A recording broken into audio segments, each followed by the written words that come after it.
might as well. That's all. You guys on tour now? Yes, yeah. Where are you based out of? Los Angeles. Hi, I'm Reeve from Carney, and I don't know what we're doing here, but we're in Hoboken. What's up? I'm JD. What's up? I'm John. The rhythm section. I'm Zane, and I play guitar in Carney, and we're on tour right now. By the time you watch this, we'll have been off this tour and hopefully on another one.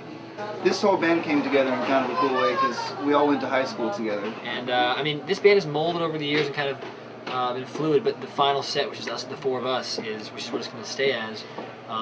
We all went to Hamilton. I've known John, the drummer, since I was 8, I think. We were kids in elementary school before we all played instruments. And JD, we know since we were 14. So I have 3 mottos, I guess, in my life. Because I heard everybody, you know, everyone says, like, trust your instincts or something. I don't really agree with that necessarily, because I've found, like, my instincts to lead me in all kinds of bad directions sometimes. But I definitely think this. I've thought about this a lot recently. Everything that you do, I guess, do it as if nothing else in the world matters. That's important, I think, to me. We're setting the groundwork for the rocking show tonight. We're like messing with the cosmos, you know what I'm saying? You know what I'm saying? Speaking of which, What are you checking out there? Cosmos. So that was a segue. And Oh, that's the guy from Full House. This turns into a I think that might be Bob Saget. not Carl Sagan. To me, and also no excuses. You can't have any excuses because nobody knows. I mean, if you're on stage, they don't care if you have an excuse. There's no time for excuses, so you really can't give excuses. So you just have to make sure you do as best as you can, so you won't actually have to give an excuse, hopefully. Okay, Reeve does this thing called speech level singing, which is awesome. I mean, SLS is like the acronym. They're crazy enough to have an acronym, is the point. And it's really great. He started warming up, like he really started taking care of his voice. But you know, he's really dedicated. This is not a joke. Now it seems like a joke. But he wouldn't mind you watching it. He'd probably explain it too. Can Seamus see how you warm up at all? I'm telling him about the warm up. Remember, people aren't going to know that he's here. I know. And then what was the third one?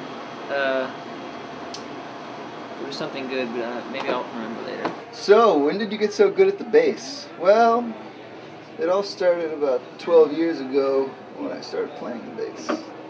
Yeah, but how'd you get to look so good? I guess you should ask the questions. There was that. What were my 3 mottos that I had? Like, do everything that you do it. In everything that you do it as if nothing else in the world matters. The way I actually started playing seriously was actually not a very romantic story, but in 8th grade, that's amazing that that's happening in the background right now. I was in 8th grade. I wanted to be in the orchestra, and the only instrument that they needed was a bass. So I started playing upright bass. I think I wrote my first song when I was maybe 13 or 14. It was some silly song called Yvonne or something like that, about some girl I knew, I think.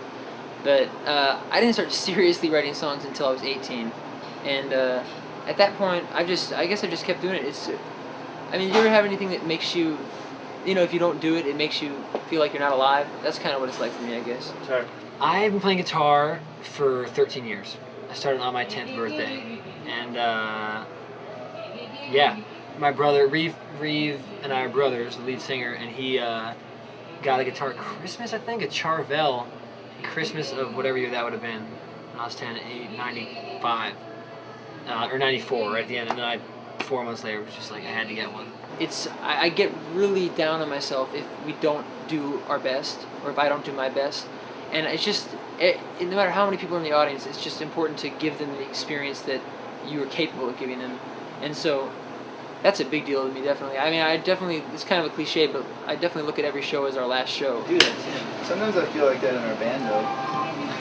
With Kobe? Where it's just like, if I'm doing really well, and the band as a whole is doing pretty well. Oh, you know what I'm saying? You're like Kobe. Kinda, yeah. Like you're doing half the work. Pretty much. The entire band. Yeah, that's cool.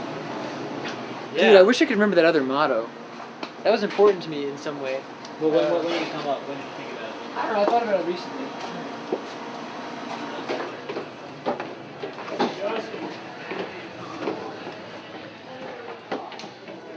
Hey man, that's it. We're done. That's the end of the tour.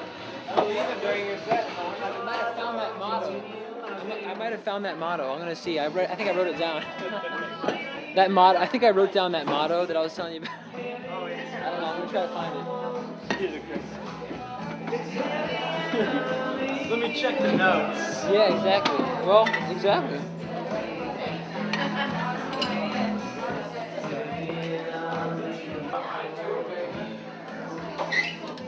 Well, maybe not. Maybe not. I'll try to remember though. This could be like the long-running joke of the video, you know?